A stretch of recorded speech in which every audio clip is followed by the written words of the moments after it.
Walang trabaho madali. Wala kang karapatang maliitin yung trabaho ng iba. Yung iba sasabihin, gwardiya lang naman yan, rider lang naman yan, construction worker lang naman yan, gasoline boy lang naman yan, fast food crew worker lang naman yan. Pucha, nagkaroon lang tayo ng maganda-gandang klase ng trabaho. Akala na natin kung sino na tayong entitled sa mundong to. Minamaliit natin yung mga taong mas mabababa yung sahod sa atin. Ang pagkakaalam ko kasi, wala kang karapatang maliitin o matahin yung trabaho ng iba hanggat nagtatrabaho sila ng marangal.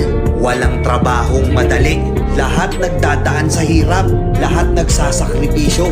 Kaya kung iniisip mong porket maganda-ganda yung trabaho mo't malaki-laki yung sinasahod mo, mamaliitin mo na yung mga trabaho ng mga taong nagtatrabaho na mas maliit yung sahod sa'yo.